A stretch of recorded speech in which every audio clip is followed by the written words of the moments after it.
ಓಂ ನಮೋ ಭಗವತೆ ವಾಸುದೇವಾಯ. ಓಂ ನಮೋ ಭಗವತೆ ವಾಸುದೇವಾಯ. ಓಂ ನಮೋ ಭಗವತೆ ವಾಸುದೇವಾಯ. ಓಂ ಸುರಭ್ಯೇ ನಮಃ. ಓಂ ಸುರಭ್ಯೇ ನಮಃ. ಓಂ ಸುರಭ್ಯೇ ನಮಃ. ಮೂಕಂ ಕರೋತಿ ವಾಚಾಲಂ ಪಂಗುಂ ಲಂಘಯತೆ ಗಿರಿಂ ಯತ್ಕೃಪಾತಮಹಂ ವಂದೇ ಶ್ರೀಗುರುಂ ದೀನತಾರಿಣಂ ಶ್ರೀಚೈತನ್ಯಮೀಶ್ವರಂ ಪರಮಾನಂದಮಾಧವಂ. ನಮೋ ವಿಷ್ಣುಪಾದಾಯ ಕೃಷ್ಣಪ್ರೇಷ್ಠಾಯ ಭೂತಲೆ ಶ್ರೀಮತಿ ಭಕ್ತರಾಘವ ಸ್ವಾಮಿನೇತಿ ನಮಸ್ತೆ ಗೌರಸೇವಾಯಾಂ ಸದಾ ನಿವೇದಿತಾತ್ಮೀಯವಾದೋಪಾದಾರ್ಥೋ ವರ್ಣಾಶ್ರಮ ವಿಚಾರಣೆ. ಹರೇ ಕೃಷ್ಣ. ಎಲ್ರಿಗೂ ಇವತ್ತು 6ನೇ ಅಧ್ಯಾಯದ ಕೊನೆಯ ಶ್ಲೋಕ 47ನೇ ಶ್ಲೋಕ. 46ನೇ ಶ್ಲೋಕದಲ್ಲಿ ಭಗವಂತ ಹೇಳ್ತಾರೆ, ನೀನು ಯೋಗಿ ಆಗುವ ಅರ್ಜುನ ಅಂತ ಹೇಳಿ. ಅದರಲ್ಲಿ ಯಾರು ಉತ್ಕೃಷ್ಟವಾದ ಯೋಗಿ ಅಂತ ಹೇಳಿ ಈ ಒಂದು ಅಧ್ಯಾಯದ ಈ ಕೊನೆಯ ಶ್ಲೋಕದಲ್ಲಿ ಭಗವಂತ ಹೇಳ್ತಾರೆ. ಅದೇನು ಅಂತ ನೋಡೋಣ. ಯಾವ ರೀತಿಯ ಉಪಮೆ ಕೊಟ್ಟಿದ್ದಾರೆ, ಯಾವ ರೀತಿಯ ಒಂದು ರಿಲೇಶನ್ಶಿಪ್ ಕೊಟ್ಟಿದ್ದಾರೆ ಅಷ್ಟಾಂಗ ಯೋಗಿಗೂ ಭಕ್ತಿ ಯೋಗಿಗೂ ಅಂತ ನೋಡೋಣ. ಈಗ ನಾನು ನಿಮ್ಗೊಂದು ಪ್ರಶ್ನೆ ಕೇಳ್ತೀನಿ. ಈಗ ಎರಡು ಬೆಟ್ಟಗಳನ್ನ ನಾವು ಕಂಪೇರ್ ಮಾಡುವ. ಒಂದು ತಗ್ಗಿರುವ ಬೆಟ್ಟ, ಇನ್ನೊಂದು ಎತ್ತರ ಇರುವ ಬೆಟ್ಟ. ಒಂದು ತಗ್ಗಿರುವ ಬೆಟ್ಟ, ಇನ್ನೊಂದು ಎತ್ತರವಿರುವ ಬೆಟ್ಟ. ಈಗ ಇನ್ನೊಂದು ವಿಧದ ಒಂದು ರೀತಿಯ ಎಕ್ಸಾಂಪಲ್ ಏನು ಅಂತ ಹೇಳಿದ್ರೆ, ಒಂದು ಬೆಟ್ಟ ಕಬ್ಬಿಣದ ಬೆಟ್ಟ ಆಗಿರ್ತದೆ, ಇನ್ನೊಂದು ಬೆಟ್ಟ ಚಿನ್ನದ ಬೆಟ್ಟ ಆಗ್ತದೆ. ಇದನ್ನು ಎರಡನ್ನ ನಾವು ಕಂಪೇರ್ ಮಾಡ್ಲಿಕ್ಕೆ ಸಾಧ್ಯವಾ? ಈ ಎರಡನ್ನ ನಮಗೆ ಕಂಪೇರ್ ಮಾಡ್ಲಿಕ್ಕೆ ಸಾಧ್ಯವಾ? ಒಂದು ಕಬ್ಬಿಣದ ಬೆಟ್ಟ, ಇನ್ನೊಂದು ಚಿನ್ನದ ಬೆಟ್ಟ. ಕಂಪೇರ್ ಮಾಡ್ಲಿಕ್ಕೆ ಸಾಧ್ಯವಾ? ಯಾರಾದ್ರೂ ಹೇಳ್ತೀರಾ? ಇಲ್ಲ ಪ್ರಭು, ಅದು ಸಾಧ್ಯ ಇಲ್ಲ. ಕಂಪೇರಿಗೆ ಸಂಬಂಧ ಹೇಳಿ ಹೇಳಿ ನಾರಾಯಣ್ ಪ್ರಸಾದ್ ಪ್ರಭುಗಳೇ. ಇಲ್ಲ, ಸಾಧ್ಯ ಇಲ್ಲ. ಸಾಧ್ಯ ಇಲ್ಲ. ಅದು ಬೇರೆ ಬೇರೆ ವಿಚಾರ. ಹೌದು. ಕರೆಕ್ಟ್ ಅಲ್ಲ? ಅದು ಬೇರೆ ಬೇರೆ ವಿಚಾರ. ಅದೇ ರೀತಿಯಲ್ಲಿ ಇಲ್ಲಿ ಕೊಟ್ಟಿರುವಂತಹ ಕಂಪ್ಯಾರಿಸನ್ ಅಷ್ಟು ಡಿಫರೆಂಟ್ ಇರುವಂಥದ್ದು. ಒಂದು ಚಿನ್ನ, ಒಂದು ಕಬ್ಬಿಣ. ಅಂದ್ರೆ 3 ಯೋಗಗಳು, ಜ್ಞಾನ ಆಗಿರ್ಲಿ, ಕರ್ಮ ಆಗಿರ್ಲಿ, ಅಷ್ಟಾಂಗ ಯೋಗ ಆಗಿರ್ಲಿ, ಅದು ಕಬ್ಬಿಣದ ಪರ್ವತವನ್ನ ಕಂಪೇರ್ ಮಾಡಿದಾಗೆ.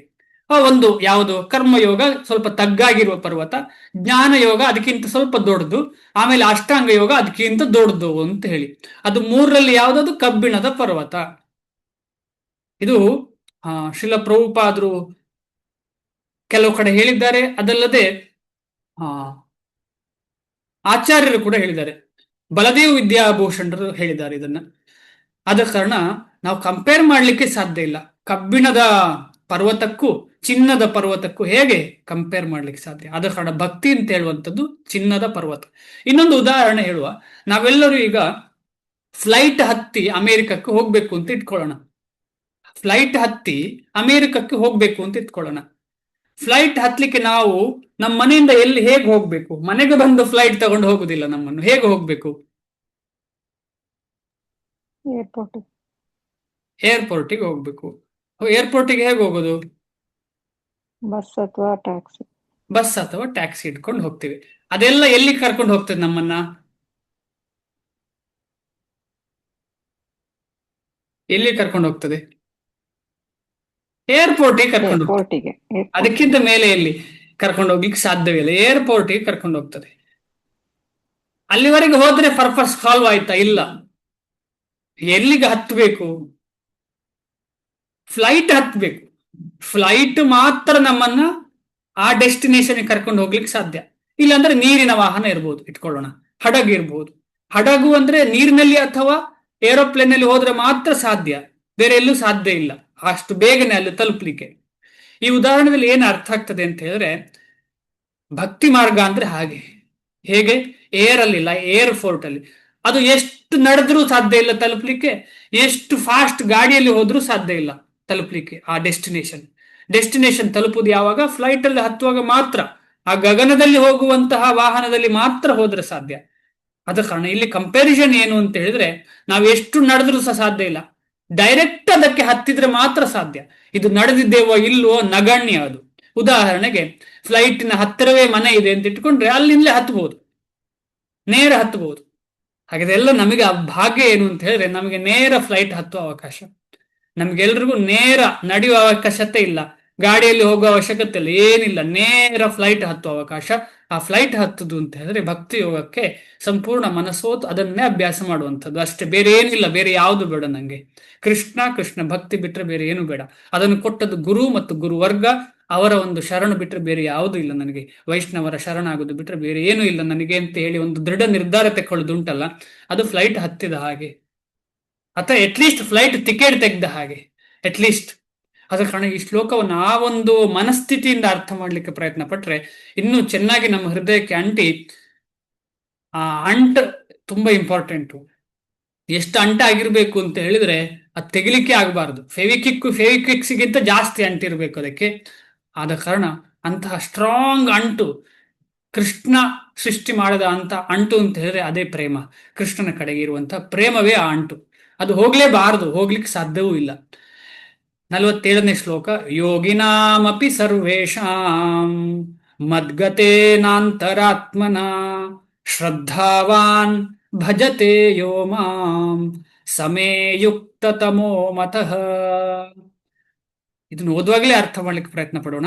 ಯೋಗಿನಾಂ ಅಪಿ ಸರ್ವೇಷಾಂ, ಯಾರಾದ್ರೂ ಹೇಳ್ತೀರಾ ಏನ್ ಅರ್ಥ ಇದ್ರದ್ದು ಅಂತ ಹೇಳಿ? ಯೋಗಿನಾಂ ಅಪಿ ಸರ್ವೇಷಾಂ, ಬೇಗನೆ ಹೇಳಿ.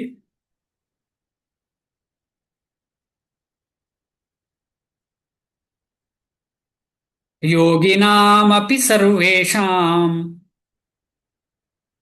ನಿಮ್ಮದೇ ಭಾಷೆಯಲ್ಲಿ ಹೇಳಿ, ತೊಂದರೆ ಇಲ್ಲ, ಅಂದ್ರೆ ನಿಮ್ಮದೇ ಕನ್ನಡದಲ್ಲಿ ಹೇಳಿ. ಯೋಗಿನಾಂ ಅಪಿ ಸರ್ವೇಷಾಂ ಹೇಳಿ. ಅಂದ್ರೆ ಯಾರು ಸದಾ ಕೃಷ್ಣನ ಬಗ್ಗೆ ಯೋಚನೆ ಮಾಡ್ತಾ ಇರ್ತಾರೆ, ಕೃಷ್ಣನ ಸದಾ ಮನಸ್ಸಲ್ಲಿ ಚಿಂತಿಸ್ತಾ ಇರ್ತಾರೆ, ಅವರೇ ದೊಡ್ಡ ಯೋಗಿ ಅಲ್ಲ, ಈ ಪದದ ಅರ್ಥ ಅದಲ್ಲ. ಯೋಗಿನಾಂ ಅಪಿ ಸರ್ವೇಷಾಂ, ಯೋಗಿಗಳು ಅವರಲ್ಲೇ ನೆಲೆಸಬೇಕೆಂದು ಚಿಂತಿಸುತ್ತಾರೆ. ಇಲ್ಲ ಇಲ್ಲ, ಯೋಗಿನಾಂ ಅಪಿ ಸರ್ವೇಷಾಂ. ಸರ್ವೇಷಾಂ ಅಂದ್ರೇನು? ಸರ್ವ ಅದರಲ್ಲೂ ಎಲ್ಲಾ ಬಗೆಯ ಆಲ್ ಟೈಪ್ಸ್. ಸರ್ವೇಷಾಂ ಅಂದ್ರೇನು? ಸರ್ವರಲ್ಲಿಯೂ ಎಲ್ಲದರಲ್ಲಿಯೂ ನೆಲೆಸಿರುವ ಆಲ್ ದೇವರು. Types of yogis. ಎಲ್ಲಾ ರೀತಿಯ ಯೋಗಿಗಳಲ್ಲಿ. Thank you Mataji. ಎಲ್ಲಾ ರೀತಿಯ ಯೋಗಿಗಳಲ್ಲಿ ಯೋಗಿನಾಮಪಿ ಸರ್ವೇಷಾಂ. ಸರ್ವೇಷಾಂ ಅಂದ್ರೆ ಎಲ್ಲಾ ರೀತಿಯ ಎಲ್ಲ ಮಾರ್ಗಗಳಲ್ಲಿ, ಯಾವುದೇ ಮಾರ್ಗ ಇರಲಿ, ಯಾವುದೇ ಭಗವಂತನ ಅಥವಾ ಭಕ್ತಿ ಅಂತ ಹೇಳಲಿಕ್ಕೆ ಆಗುದಿಲ್ಲ, ಯಾವುದೇ ಆಧ್ಯಾತ್ಮಿಕ ಮಾರ್ಗದಲ್ಲಿ ಚಲಿಸುವ ಯೋಗಿಗಳಿದ್ದರಲ್ಲೇ ಅವರಲ್ಲಿ ಯಾರು ಉತ್ತಮರು ಅಂತ ಹೇಳ್ತಾ ಇರುವಂಥದ್ದು. ಮದ್ಗತೇನಂತರಾತ್ಮನ, ಇದರ ಅರ್ಥ ಯಾರಾದ್ರೂ ಹೇಳಿಕ್ ಪ್ರಯತ್ನ ಪಡಿ. ಮದ್ ಗತಿ ಅಂತರಾತ್ಮನ ಹಂಗಂದ್ರೇನು? ಮದ್ಗತೆ ಅಂತರಾತ್ಮನ, ಯಾವ ಯೋಗಿಯು ತನ್ನ ಹೃದಯದಲ್ಲಿ ಭಗವಂತನ ಬಗ್ಗೆ ಚಿಂತನೆ ಮಾಡ್ತಾನೆ. ಮದ್ ಗತಿಹಿ, ಇಲ್ಲಿ ಮದ್ ಗತಿ ಅಂತ ಹೇಳೋದು ತುಂಬಾ ಇಂಪಾರ್ಟೆಂಟ್. ಭಗವಂತನ ಕಡೆಗೆ ಹೋಗುವಲ್ಲಿ. ಗತಿ ಅಂತ ಹೇಳಿದ್ರೆ ಏನು? ವೇಗದ ಗತಿ ಅಂತ ಹೇಳ್ತೇವಲ್ಲ. ಗತಿ ಅಂತ ಹೇಳಿದ್ರೆ ಒಂದು ಡೆಸ್ಟಿನೇಷನ್. ಯಾವ ಕಡೆಗೆ ನಮ್ಮ ಡೆಸ್ಟಿನೇಷನ್, ನಮ್ಮ ಗುರಿ ಯಾವುದು, ಗತಿ ಯಾವುದು? ಮದ್ ಅಂದ್ರೆ ನಾವಲ್ಲ, ಕೃಷ್ಣ. ಎಲ್ಲಿ? ಅಂತರಾತ್ಮನ, ಪ್ರತಿಯೊಬ್ಬ ತನ್ನ ಹೃದಯದಲ್ಲಿ ಯಾವಾಗ ಭಗವಂತನ ಕಡೆಗೆ ಹೋಗುವ ದೃಷ್ಟಿಕೋನ ಇಟ್ಕೊಂಡಿರ್ತಾನೆ, ಅದರ ಬಗ್ಗೆ ಕಾರ್ಯಪ್ರವೃತ್ತಿ ಆಗ್ತಾನೆ. ಆ ಕಾರ್ಯಪ್ರವೃತ್ತಿ ಆಗುವುದಕ್ಕೆ ಏನ್ ಹೇಳ್ತಾರೆ? ಈಗ ಕೂತ್ಕೊಂಡು ಧ್ಯಾನ ಮಾಡುವುದು ಏನು ಪ್ರಯೋಜನ? ಅಲ್ಲಿಗೆ ಹೋಗ್ಬೇಕಲ್ಲ, ಅಲ್ಲಿ ಹೋಗ್ಲಿಕ್ಕೆ ಒಂದು ಪ್ರೊಸೆಸ್ ಇದೆಯಲ್ಲ, ಅದಕ್ಕೇನ್ ಹೇಳ್ತಾರೆ? ಸಾಧನೆ. ಆ ಸಾಧನೆಗೆ ಏನ್ ಹೇಳ್ತಾರೆ? ಸರ್ವಿಸ್. ಕ್ಲೂ ಕೊಟ್ಟಿದ್ದೇನೆ ನಾನು, ಈಗಾಗಲೇ ಹೈಲೈಟ್ ಮಾಡಿದ್ದೀನಿ.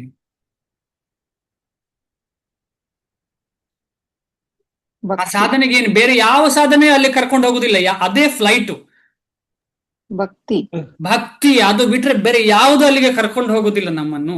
ಯಾವುದೇ ಚರ್ಚೆ ಮಾಡೋದಾಗ್ಲಿ, ಡಿಸ್ಕಷನ್ ಮಾಡೋದಾಗ್ಲಿ, ಏನೇ ಇರ್ಲಿ.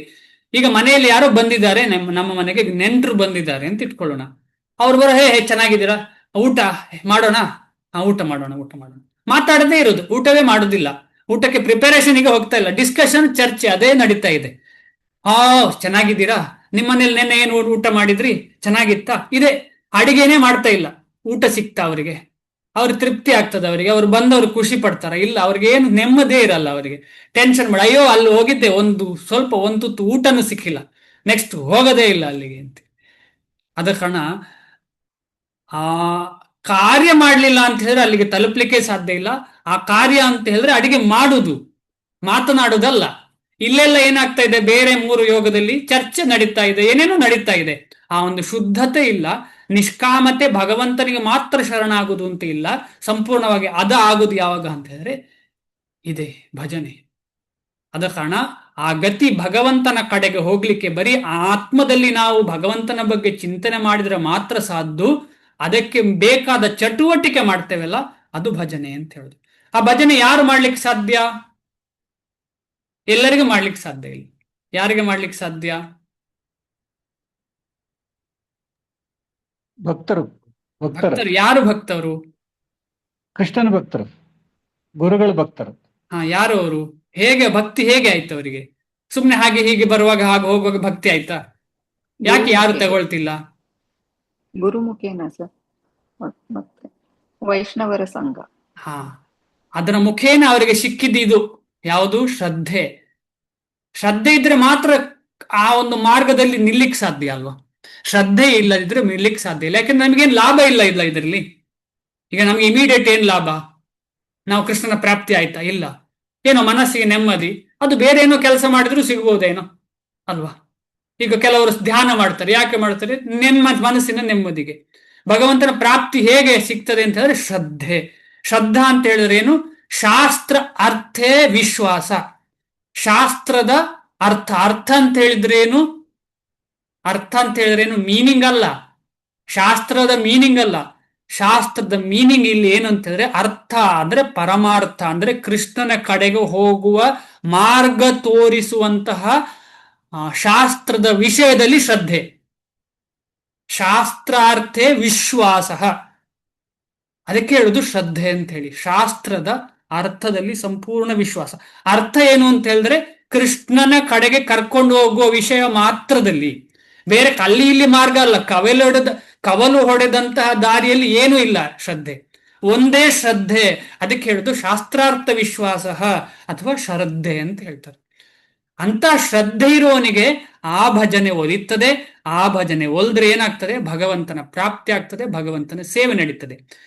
ಶ್ರದ್ಧಾವಾನ್ ಭಜತೆ ಯೋ ಮಾಂ, ಅಂತಹ ಭಕ್ತ ಸಮೇಯುಕ್ತ ತಮೋಮತಃ.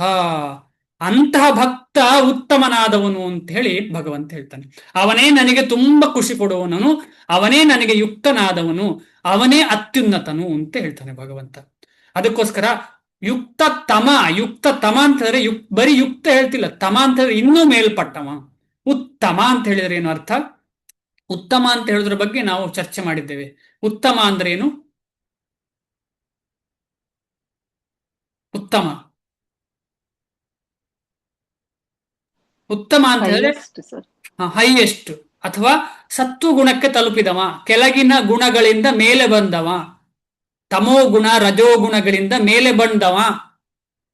ಅದ ಕಾರಣ ಹೈಯೆಸ್ಟ್. ದುಡ್ಡಿದೆ ಅಂತ ಹೇಳಿ ಹೈಯೆಸ್ಟ್ ಅವನು ಉತ್ತಮ ಅಂತ ಹೇಳಿಕ್ ಸಾಧ್ಯ ಇಲ್ಲ. ಜ್ಞಾನ ಇದೆ ಅಂತ ಹೇಳಿಕ್ ಸಾಧ್ಯ ಇಲ್ಲ. ಅವನ ಗುಣ ಭಗವತ್ ಸಂಪ್ರೀತಿ ಮಾಡುವಂತಹ ಗುಣ ಇದ್ರೆ ಅವನು ಉತ್ತಮ. ಬರೀ ಜ್ಞಾನದಿಂದ ಉತ್ತಮ ಆಗ್ಲಿಕ್ಕೆ ಸಾಧ್ಯ ಇಲ್ಲ. ಆ ಗುಣ, ಕ್ಯಾರೆಕ್ಟರ್, ಆ ಗುಣ ಏನು ಅಂತ ಹೇಳಿದ್ರೆ ಭಗವಂತನ ಸೇವೆ ಮಾಡುವ ಗುಣ ಯಾರಿಗಿದೆ ಅವನು ಯಾವನೇ ಆಗಿರ್ಲಿ, ಶ್ವಪಚನಾಗಿರ್ಲಿ, ಸ್ವಪಚೋತೋ ಗರಿಯಾನ್ ಯಜ್ಜಿಹುವಾಗ್ರೆ ವರ್ತತೆ ನಾಮ ತುಭ್ಯನ್.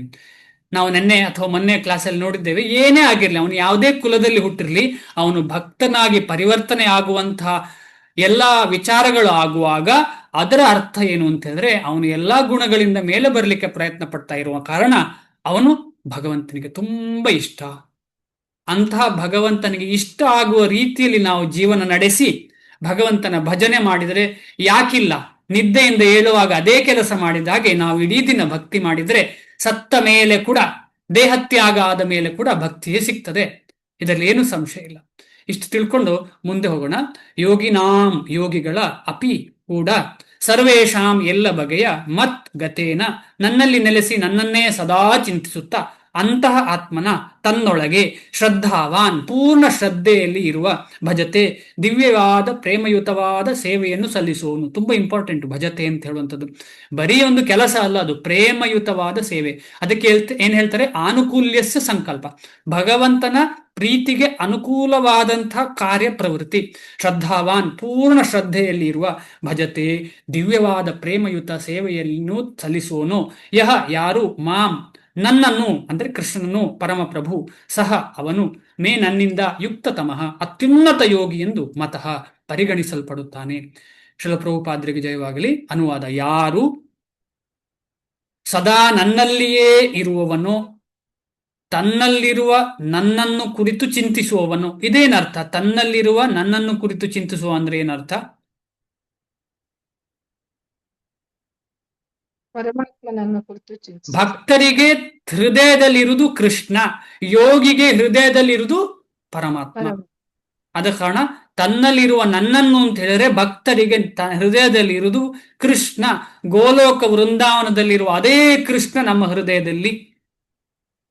ಆದ ಕಾರಣ ನಾವೆಲ್ಲ ಭಕ್ತರಾಗ್ಲಿಕ್ಕೆ ಪ್ರಯತ್ನ ಪಡುವವರು ಹೃದಯದಲ್ಲಿ ಪರಮಾತ್ಮನ ಬಗ್ಗೆ ಚಿಂತೆ ಅಲ್ಲ, ಅದೇ ಕೃಷ್ಣ ಸಚ್ಚಿದಾನಂದ ವಿಗ್ರಹನಾದಂಥ ಕೃಷ್ಣನನ್ನ ಹೃದಯದಲ್ಲಿ ನೋಡಬೇಕು.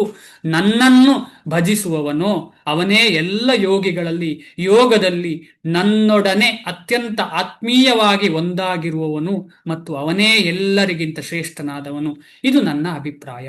ಈ ಫ್ರೆಂಡ್ಶಿಪ್ ಅಲ್ಲಿ ಕೂಡ ಬೇರೆ ಬೇರೆ ವಿಧ ಇದೆ. ಫ್ರೆಂಡ್ಶಿಪ್ ಅಲ್ಲಿ ನಮ್ಮ ಜೀವನದಲ್ಲೂ ಇದೆ, ಭಗವಂತನಲ್ಲೂ ಆಗಿದೆ. ಈಗ ವಿಭೀಷಣನಿಗೂ ಅರ್ಜುನನಿಗೂ ಫ್ರೆಂಡ್ಶಿಪ್ ಅಲ್ಲಿ ಏನು ವ್ಯತ್ಯಾಸ ಅಂದ್ರೆ, ಕೃಷ್ಣನೊಡಗೆ ಅಥವಾ ರಾಮನೊಡನೆ ಇರುವಂತಹ ಫ್ರೆಂಡ್ಶಿಪ್ ಅಲ್ಲಿ ಏನು ವ್ಯತ್ಯಾಸ? ಈಗ ವಿಭೀಷಣ ಕೂಡ ರಾಮನಿಗೆ ಏನ್ ಮಾಡಿದ್ದಾರೆ, ಏನ್ ಹೇಳಿದ್ರೆ, ಹೆಲ್ಪ್.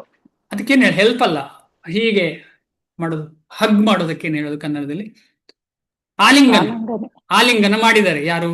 ರಾಮನಿಗೆ ವಿಭೀಷಣ ಆಲಿಂಗನ ಮಾಡಿದ್ದಾನೆ, ಅಥವಾ ಇಬ್ರು ಆಲಿಂಗನ ಮಾಡ್ಕೊಂಡಿದ್ದಾರೆ. ಅದೇ ರೀತಿ ಅರ್ಜುನ ಮತ್ತು ಕೃಷ್ಣ ಆಲಿಂಗನ ಮಾಡ್ತಾರೆ. ಏನು ವ್ಯತ್ಯಾಸ? ಅಲ್ಲಿ ಕೂಡ ಫ್ರೆಂಡ್ಶಿಪ್ ನಲ್ಲಿ ಕೂಡ ವ್ಯತ್ಯಾಸ ಇದೆ. ಯಾವಾಗ ಹೇಳಿ. ಅರ್ಜುನ ಕೃಷ್ಣನ ತನ್ನ ಗುರುವನ್ನಾಗಿ ಸ್ವೀಕರಿಸಿದ. ಓಕೆ. ಮತ್ತೆ ಅವನು ಪರಮ ಭಕ್ತ, ಮೊದಲಿಂದಲೇ ಪರಮ ಭಕ್ತ. ಓಕೆ. ಅಲ್ಲ, ಆಲಿಂಗನೆ ಮಾಡುವಾಗ ಏನು ವ್ಯತ್ಯಾಸ ಅಂತ? ಮತ್ತೆ ಅರ್ಜುನ ಅರ್ಜುನ ಪ್ರೀತಿಯ ಗೆಳೆಯ, ಹಾ, ವಿಭೀಷಣ ಭಕ್ತ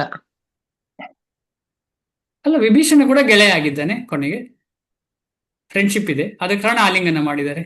ಆಲಿಂಗನೆ ಮಾಡುವಾಗ ವಿಭೀಷಣ ಎಷ್ಟು ಕೇರ್ಫುಲ್ ಆಗಿದ್ದಾನೆ ಅಂತ ಹೇಳಿದ್ರೆ, ನನ್ನ ಪಾದ ಭಗವಂತನ ಪಾದಕ್ಕೆ ಸ್ಪರ್ಶ ಆಗಬಾರದು ಅಂತ ಹೇಳಿ, ತನ್ನ ಪಾದ ಭಗವಂತನ ಪಾದಕ್ಕೆ ಸ್ಪರ್ಶ ಆಗಬಾರದು ಅಂತ ವಿಭೀಷಣ ತುಂಬಾ ಕೇರ್ಫುಲ್ ಆಗಿದ್ದ. ಯಾರತ್ರ? ರಾಮನಿಗೆ, ಭಗವಂತ ರಾಮನಿಗೆ ಆಲಿಂಗನ ಮಾಡುವಾಗ. ಆದ್ರೆ ಅರ್ಜುನನಿಗೆ ಆತರ ಏನಿಲ್ಲ. ಅದೇ ರೀತಿಲಿ ಅದಕ್ಕಿಂತ ಮಿಗಿಲಾದ ಫ್ರೆಂಡ್ಶಿಪ್ ಎಲ್ಲಿದೆ? ಇದಕ್ಕಿಂತ ಮಿಗಿಲ ಗೋಪ ಬಾಲಕರು. ಗೋಪ ಬಾಲಕರು ಏನ್ ಮಾಡ್ತಿದ್ರು? ಕೃಷ್ಣನ ತಲೆ ಮೇಲೆ ನಿಂತಿದ್ರು, ಹೆಗಲ ಮೇಲೆ ನಿಲ್ತಾ ಇದ್ರು. ಅಂದ್ರೆ ಫ್ರೆಂಡ್ಶಿಪ್ ಅಲ್ಲಿ ಕೂಡ ಬೇರೆ ಬೇರೆ ಇದೆ.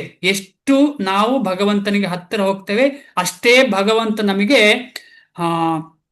ಫ್ರೀಡಮ್ ಕೊಡ್ತಾರೆ ಅವನ ಭಕ್ತಿಯಲ್ಲಿ. ಅಷ್ಟು ಫ್ರೀಡಮ್. ಅದೇ ಅಲ್ವಾ ನಾವು ಈ ಪುರುಷೋತ್ತಮ ಮಾಸದಲ್ಲಿ ಓದಿರುವಂತಹ ಅಷ್ಟಕದಲ್ಲಿ ಹೇಳುವಂಥದ್ದು. ಬಿಲ್ವಮಂಗಳ ಠಾಕೂರ್ ಏನ್ ಹೇಳ್ತಾರೆ? ನನ್ನ ಹೃದಯ ಕೆಟ್ಟ ಹೃದಯ. ಅವ್ರದ್ದು ಆಕ್ಚುಲಿ ಕೆಟ್ಟ ಹೃದಯ ಅಲ್ಲ, ನಮಗೆ ಹೇಳ್ತಾ ಇರುವಂತದ್ದು. ಅಂತಹ ಕತ್ತಲು ಅಂಧಕಾರ ತುಂಬಿರುವಂತಹ ಹೃದಯದಲ್ಲಿ ಕೃಷ್ಣ ನಿನ್ನನ್ನು ನಾನು ಬಂಧಿಸ್ತೇನೆ, ಯಾಕೆಂದ್ರೆ ನೀನು ಕಳ್ಳ ಅಂತ. ಕೃಷ್ಣ, ನಾನು ನಿನ್ನನ್ನು ಬಂಧಿಸ್ತೇನೆ, ನೀವು ನನ್ನ ಕಳ್ಳ ಅಂತ ಹೇಳಿ. ಎಲ್ಲ ಯೋಗಿಗಳು ಪ್ರಯತ್ನ ಪಡ್ತಾರೆ ಬಂಧಿಸ್ಲಿಕ್ಕೆ, ಆದರೆ ಭಕ್ತನ ಹೃದಯಕ್ಕೆ ಬಂದು ಕೃಷ್ಣ ನಿಲ್ತಾನೆ. ಇದು ವ್ಯತ್ಯಾಸ. ಅಲ್ಲಿ ಪ್ರಯತ್ನ, ಇಲ್ಲಿ ಏನಿಲ್ಲ, ಇಲ್ಲಿ ಸೇವೆ ಅಷ್ಟೇ.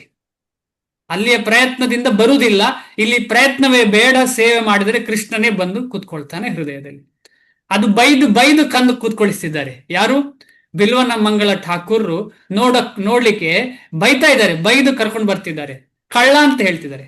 ನೋಡ್ಲಿಕ್ಕೆ ಅದು ಅಯ್ಯೋ ಕಳ್ಳ ಅಂತ ಕೃಷ್ಣನಿಗೆ ಹೇಳ್ತಿದಾರಲ್ಲ ಅಂತ ಹೇಳಿ ಅನ್ನಿಸ್ತದೆ. ಆದ್ರೆ ಪ್ರೀತಿಯಲ್ಲಿ ಅದೆಲ್ಲ ನಡೀತದೆ. ನಮಗೆಲ್ಲ ಭೌತಿಕ ಜೀವನದಲ್ಲೇ ನಮ್ಮ ಪ್ರೀತಿಯಲ್ಲಿ ನಡೆಯುವುದಿಲ್ವಾ?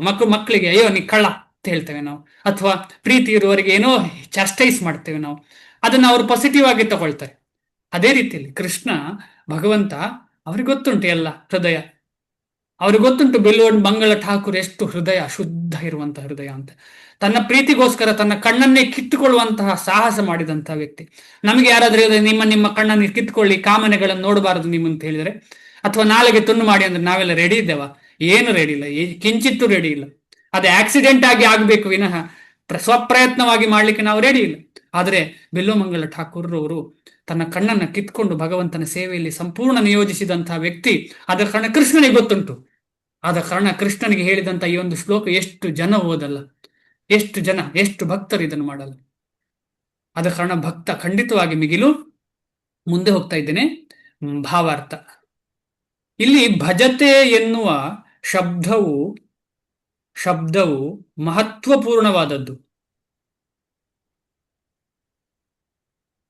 ಬರೀ ಪೂರ್ಣವಾದದ್ದು ಅಲ್ಲ, ಮಹತ್ವಪೂರ್ಣ. ಪೂರ್ಣ ಅಂದ್ರೆ ಸಂಪೂರ್ಣ, ಮಹತ್ವ ಅಂದ್ರೆ ಅಷ್ಟು ಇಂಪಾರ್ಟೆಂಟ್ ಅದರಲ್ಲಿ. ಅಂದ್ರೆ ಭಜನೆ ಅಂತ ಹೇಳುವ ಶಬ್ದ ತುಂಬಾ ಇಂಪಾರ್ಟೆಂಟ್ ಭಕ್ತಿಯಲ್ಲಿ. ಜ್ಞಾನಕ್ಕೇನು ಇಂಪಾರ್ಟೆನ್ಸ್ ಇಲ್ಲ, ಭಜನೆಗೆ ಇಂಪಾರ್ಟೆಂಟ್. ಆ ಭಜನೆ ಅಂದ್ರೆ ಏನು ಅಂತ ಹೇಳಿ ಅರ್ಥ ಮಾಡೋಣ. ಭಜತೆ ಎನ್ನುವ ಶಬ್ದದ ಮೂಲ ಭಜ್ ಎನ್ನುವ ಧಾತು ಅಥವಾ ಕ್ರಿಯಾಪದ. ಸೇವೆಯ ಅಗತ್ಯವಿರುವಾಗ ಇದನ್ನು ಬಳಸುತ್ತಾರೆ. ಭಜ ಸೇವಾಯಾಮ್ ಅಂತ ಹೇಳಿ ನಾವು ಹಿಂದೆ ಚರ್ಚೆ ಮಾಡಿದ್ದೇವೆ. ಭಜ ಅಂತ ಹೇಳಿದ್ರೆ ಸೇವೆ ಇರುವಾಗ ಮಾತ್ರ ಅದನ್ನು ಉಪಯೋಗಿಸುವ, ಬೇರೆ ಯಾವ ಟೈಮಲ್ಲೂ ಭಜನೆ ಅಂತ. ಆದ ಕಾರಣ ಬರೀ ಕೃಷ್ಣನ ಸೇವೆಗೆ ಮಾತ್ರ ಭಜನೆ ಅಥವಾ ಭಕ್ತಿ ಅಂತ ಉಪಯೋಗಿಸುದು, ಬೇರೆ ಯಾರ ಸೇವೆಗೂ ಉಪಯೋಗಿಸುವುದಿಲ್ಲ ಅದನ್ನ. ಬೇರೆ ಯಾವ ಸೇವೆ ಇದ್ರೂ ಅದು ಕರ್ಮ ಅಂತ ಆಗತ್ತೆ ವಿನಃ ಭಕ್ತಿ ಆಗ್ಲಿಕ್ಕೆ ಸಾಧ್ಯ ಇಲ್ಲ. ಅವನಿಗೆ ಎಷ್ಟು ಭಕ್ತಿಯಪ್ಪ ಅವನ ಮೇಲೆ ಅಂತ ಹೇಳಬಹುದು, ಅದು ಒಂದು ಲೋಕಾರೂಢಿ ಅಷ್ಟೇ ವಿನಃ ನಿಜವಾದ ಭಕ್ತಿ ಅಲ್ಲ. ಅದು ನಿಜವಾದ ಭಕ್ತಿ ಅಂತ ಹೇಳಿದ್ರೆ ಭಗವಂತನ ಪ್ರೇಮಕ್ಕೋಸ್ಕರ ಭಗವಂತನಿಗೆ ಮಾತ್ರ ಮಾಡುವಂತ. ಅಂದ್ರೆ ಭಗವಂತ ಅಂತ ಹೇಳಿದ್ರೆ ಅವನಿಗೆ ಸಂಬಂಧಪಟ್ಟ ಎಲ್ಲ ಆಯ್ತು. ಗೋಮಾತೆ ಇರ್ಬೋದು, ಭೂಮಾತೆ ಇರ್ಬೋದು, ಎಲ್ಲ ಆಯ್ತು. ಆದ ಕಾರಣ ಭಗವಂತ ಹೇಳಿದ ತಕ್ಷಣ ಬೇರೆ ಯಾವ್ದಾಗೂ ಕನ್ಫ್ಯೂಷನ್ ಆಗಬಾರದು. ಭಗವಂತ ಮತ್ತು ಭಗವಂತನಿಗೆ ಸಂಬಂಧಪಟ್ಟ ವಿಚಾರದಲ್ಲಿ ಮಾತ್ರ ಪ್ರೇಮ ದೊರಕಲಿಕ್ಕೋಸ್ಕರ ಮಾಡುವಂತಹ ಒಂದು ಕ್ರಿಯೆ ಇದೆಯಲ್ಲ, ಅದಕ್ಕೆ ಭಜನೆ ಅಥವಾ ಭಜ ಸೇವೆ ಅಂತ ಹೇಳುವಂಥದ್ದು. ವರ್ಷಿಪ್ ಎನ್ನುವ ಇಂಗ್ಲಿಷ್ ಪದವನ್ನು ಭಜ್ ಎನ್ನುವ ಅರ್ಥದಲ್ಲಿ ಬಳಸಲು ಸಾಧ್ಯವಿಲ್ಲ. ವರ್ಷಿಪ್ ಅಂದ್ರೆ ಏನು? ಪೂಜೆ ಅಂತ ಆಯ್ತಷ್ಟೇ. ಭಜ ಅಂತ ಹೇಳುವ ಒಂದು ಸೇವೆ ಅಂತ ಹೇಳುವ ವಿಚಾರ ಬರುವುದಿಲ್ಲ ಅಲ್ಲಿ. ವರ್ಷಿಪ್ ಎಂದರೆ ಪೂಜಿಸುವುದು ಅಥವಾ ಯೋಗ್ಯರಾದವರಿಗೆ ಗೌರವವನ್ನು ತೋರಿಸುವುದು. ಆದರೆ ದೇವೋತ್ತಮ ಪರಮ ಪುರುಷನ ವಿಷಯದಲ್ಲಿ ಪ್ರೀತಿ ಮತ್ತು ಶ್ರದ್ಧೆಗಳಿಂದ ಕೂಡಿದ ಸೇವೆಯನ್ನು ಹೇಳಲಾಗುತ್ತದೆ. ಒಬ್ಬ ಗೌರವಾರ್ಹ ಮನುಷ್ಯನ ಅಥವಾ ದೇವತೆಯ ಪೂಜೆಯನ್ನು ಬಿಡುವುದು ಸೌಜನ್ಯರಹಿತ ಎನ್ನಬಹುದು. ಆದರೆ ಪರಮ ಪ್ರಭುವಿನ ಸೇವೆಯನ್ನು ಬಿಟ್ಟರೆ ಕಟುವಾದ ಖಂಡನೆಗೆ ಗುರಿಯಾಗುತ್ತದೆ. ನಾವು ಯಾವುದೇ ಒಬ್ಬ ದೊಡ್ಡ ವ್ಯಕ್ತಿ ಅಥವಾ ದೇವಾದಿ ದೇವತೆಗಳ ಪೂಜೆಯನ್ನು ಬಿಟ್ಟರೆ ಏನು ತೊಂದರೆ ಇಲ್ಲ, ಆದರೆ ಕೃಷ್ಣನ ಸೇವೆಯನ್ನು ಬಿಟ್ಟರೆ ಪ್ರಾಬ್ಲಮ್. ನಾವೆಲ್ಲ ಪ್ರಾಬ್ಲಮ್ಗೆ ಸಿಕ್ಕಾಕೊಂಡದ್ದು ಇದಕ್ಕೆ. ಎಲ್ಲರೂ ಅನ್ಕೊಳ್ತಾರೆ, ಅಯ್ಯೋ ನಾನು ಮುಂಚೆ ಈ ದೇವತೆಯ ಪೂಜೆ ಮಾಡ್ತಿದ್ದೆ, ಕೃಷ್ಣನ ಪೂಜೆ ದೇವತೆಯ ಪೂಜೆ ಮಾಡ್ತಿದ್ದೆ, ನಾನು ಅದನ್ನು ಬಿಟ್ಟು ಕೃಷ್ಣನ ಸೇವೆ ಮಾಡಿದ್ರೆ ಅಯ್ಯೋ ಕಷ್ಟ. ಇಲ್ಲ, ವ್ಯತಿರಿಕ್ತ ಅದು ವ್ಯತ್ಯಾಸ ಇದೆ ಅಲ್ಲಿ, ಸಂಪೂರ್ಣ ವ್ಯತ್ಯಾಸ ಇದೆ ಅಲ್ಲಿ. ಅಲ್ಲೇ ಕಷ್ಟದಲ್ಲಿ ಸಿಕ್ಕಾಕೊಂಡಿದ್ದು ನಾವು. ಕೃಷ್ಣನನ್ನ ಮುಖ್ಯ ಸ್ಥಾನ ಕೊಟ್ಟವರು ಯಾರಾದ್ರೂ ಹೇಳ್ತೀರಾ? ಈಗ ಅಶ್ವಮೇಧ ಯಜ್ಞ ಮಾಡಿದ್ರು ಯಾರು? ಯುಧಿಷ್ಠಿರ ಮಹಾರಾಜರು. ಯಾಕೆ ಅಶ್ವಮೇಧ ಯಜ್ಞ ಮಾಡಿದ್ರು? ಉದ್ದೇಶ ಏನು? ಅಶ್ವಮೇಧ ಯಜ್ಞ ಮಾಡೋ ಉದ್ದೇಶ ಏನು? ಯಾರಿಗಾದ್ರೂ ಗೊತ್ತಾ? ಅಶ್ವಮೇಧ ಯಜ್ಞ ಮಾಡಿದ ಉದ್ದೇಶ? Expansion of Kingdom. ಹೌದು, ಅದೆಲ್ಲ ಕರೆಕ್ಟ್.